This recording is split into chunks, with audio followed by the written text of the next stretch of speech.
Oke, akan dibuat rame nih Pak, kalau misalnya ada yang macam-macam sama Indonesia. Nah, seperti kita ketahui memang pulau-pulau terluar Indonesia bisa dikatakan rentan ya untuk diklaim wilayahnya oleh negara lain.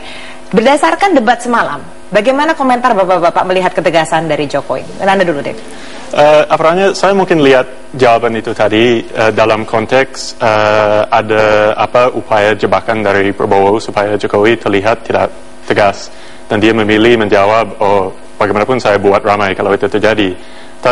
Dan ini kerap kali terjadi dalam sudah 3 kali debat.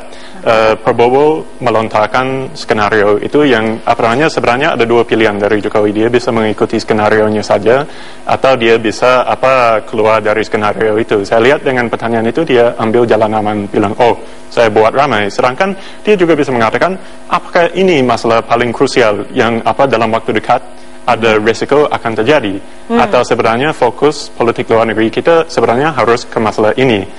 Sama semalam itu ketika Prabowo misalnya mengatakan Indonesia punya 160 sekian batalion itu, sehingga seakan-akan ada 300 sekian kabupaten yang katanya kosong pertahanannya. Sedangkan Jokowi saya lihat menjawab bagaimanapun kita memberi sumber daya yang dibutuhkan untuk angkatan bersenjata, tapi pilihan lainnya mengatakan apakah pola pertahanan kita begitu?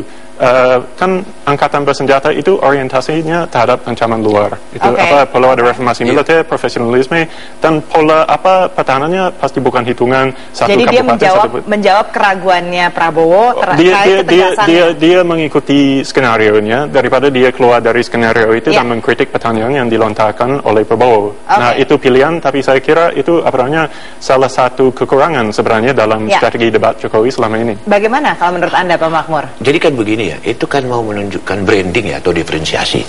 Sebenarnya kalau saya memperhatikan, dia mau menyampaikan sinyal, saya tidak seperti yang sekarang. Kira-kira begitu. Saya tidak seperti yang sekarang, bahwa kalau terjadi misalnya konflik perbatasan, saya akan menyatakan dan akan mengirimkan kekuatan yang kalau memang diperlukan akan kita kirimkan.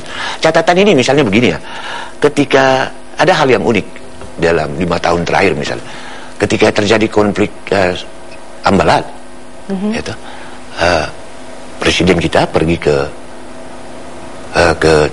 markas tentara ke Cilangkap dan membuat pernyataan bahwa kita akan berdiplomasi. Sesuatu yang sebenarnya tidak umum, karena kalau untuk berdiplomasi dia harus pergi harusnya ke Kemlu.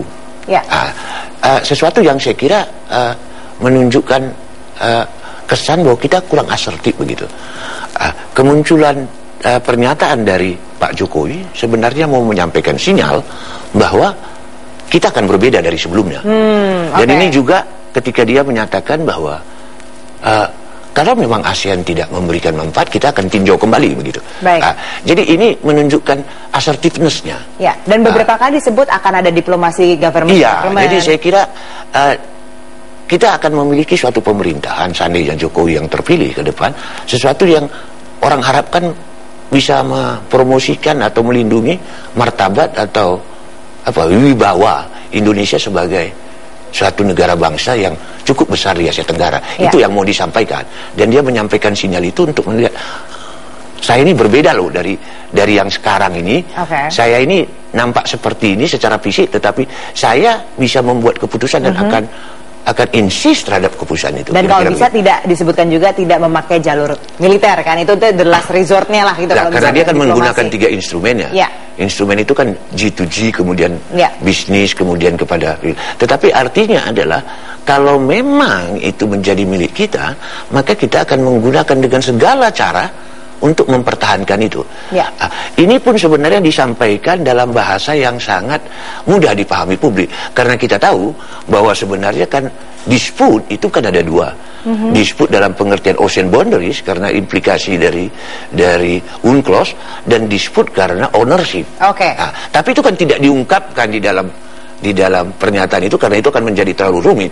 Karena itu dia ungkapkan dalam bahasa yang sederhana. Kalau itu memang milik kita, itu berarti kan soal ownership. Itulah sebenarnya. Berbicara soal dispute, ada juga dispute yang mungkin bisa dikatakan hubungan naik turun antara Indonesia dan Australia. Ini bagian Anda, Dave. Setelah jeda para berikut, tetaplah bersama kami.